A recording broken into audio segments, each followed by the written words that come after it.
This video is going to teach you how to solve rational inequalities. First, we're going to start graphically. So here is a picture of a rational function. And it says the graph of the rational function r is shown above, along with the horizontal and vertical asymptotes of r. Find all intervals for which r of x is less than or equal to 0. So if I'm looking for less than or equal to 0, it means I'm looking for below the x-axis. So I'm just going to shade anywhere that my graph is below the x-axis. And I do have an underline at the inequality. It's less than or equal to, so I'm going to keep that in mind as well. So my blue starts off all the way on the left, and it is coming from negative infinity. It goes all the way to 1 where there's a hole, so it's undefined. I have to have an open circle or a parenthesis. And then it goes from 1 to 2 where my vertical asymptote is, once again, undefined, have to have an open parenthesis. And then 3 is my 0, so that's going to get a bracket all the way to infinity. So the features that I used were the holes, vertical asymptote,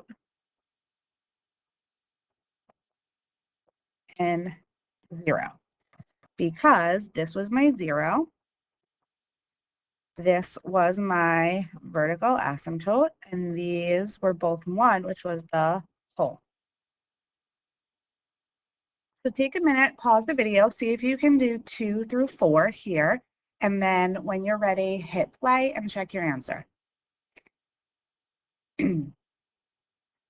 Okay, so 2 says f of x is greater than 0, so that means above the x-axis. So I'm going to shade first, and then I will do my interval notation.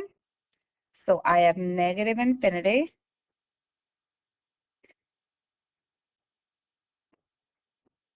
and -1. It's a 0, but I have an open circle, so parentheses.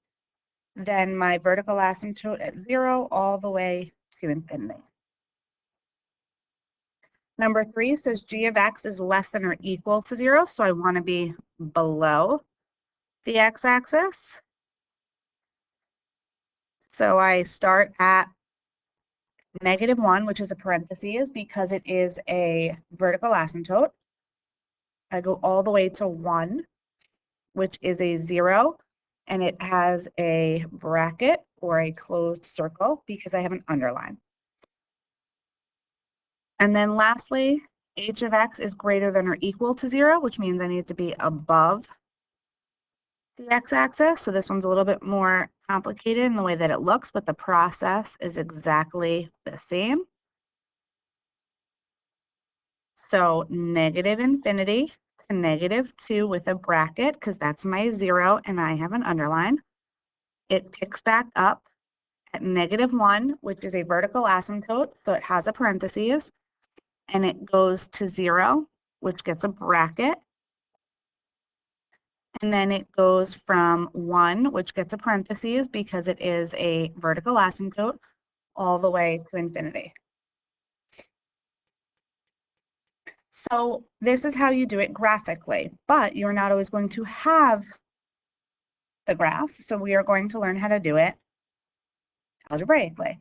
First, we're going to identify the holes and vertical asymptotes. These are known as, well, they're known as 2 things. I'm going to label them right now as critical values, but they are also discontinuities.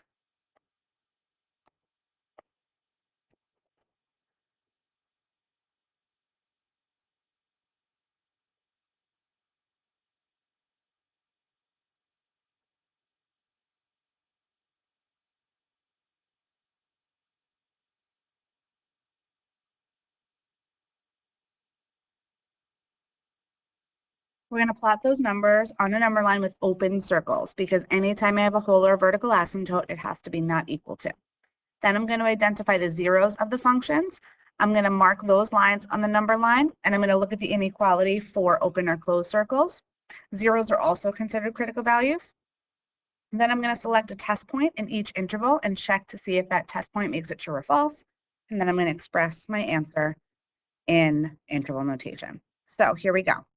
Here's my function. They want to know when x plus 2 over x minus 1 is less than 0. I'm going to start with my vertical asymptote, which is occurring at x equals 1. So here's my number line, x equals 1, vertical asymptote, open circle. Then my 0 is x equals negative 2. I'm going to plot that. It is also an open circle because there's no underline. Now I'm going to choose a test point in each spot. I'm going to start with x equals negative 3. Now you don't have to write your test points down, but I am for now just so you can follow along. So x equals negative 3. It would make my numerator a negative because it would be negative 3 plus 2. That's a negative. Divided by negative 3 minus 1 is also a negative. So a negative divided by a negative is a positive. And I want to know, is that less than or equal to 0? My answer is no. So I'm not going to shade. The next number I'm going to take is 0 because it's in the middle. It's in between negative 2 and 1, my two critical values. So if I plug in 0, 0 plus 2 gives me a positive. 0 minus 1 gives me a negative. Positive divided by a negative gives me a negative. Is that less than or equal to 0? Yes. So I'm going to shade. Lastly, I have to pick a point on the other side. So x equals 3. 3 plus 2 is a positive. 3 minus 1 is also a positive. Positive divided by a positive is a positive. Is that less than or equal to 0? No. Now I'm going to take my number line and put it in interval notation. So negative 2 to positive 1. Let's do one more together. So this one is a little bit different only because I have to factor first. So I'm going to start by factoring my numerator.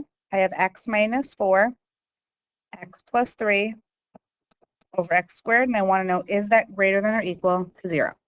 So I'm going to start with my vertical asymptote or my holes. I don't have any holes. My vertical asymptote is at x equals 0.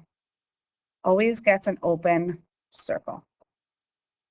Then I'm going to go to my zeros, which are my numerators. So my zeros occur at x equals 4 and at x equals negative 3. 4, negative 3, they're an underline, so there's a closed circle at those. Now I'm going to choose a test point in each interval. So remember, you don't need to write these down, but I am so you can follow along. I'm going to test x equals negative 4. So I like to use the factored form. I think it's easier. So in my factored form, I would have a negative times a negative over a positive, which gives me a positive. Is that greater than or equal to 0? Yes. I'm going to shade. Then I'm going to go to x equals negative 1. I would have a negative times a positive over a positive. That gives me, that gives me a positive. No, sorry, that gives me a negative. Is that greater than or equal to 0? No, so I'm not going to shade. My next is x equals 1. 1 minus 4 gives me a negative.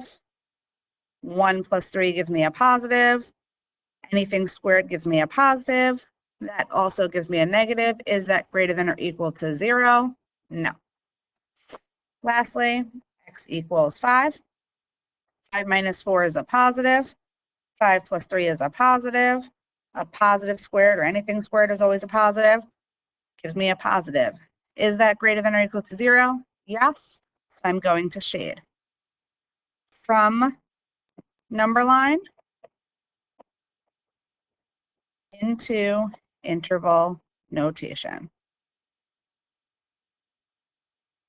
And that's how you solve rational inequalities.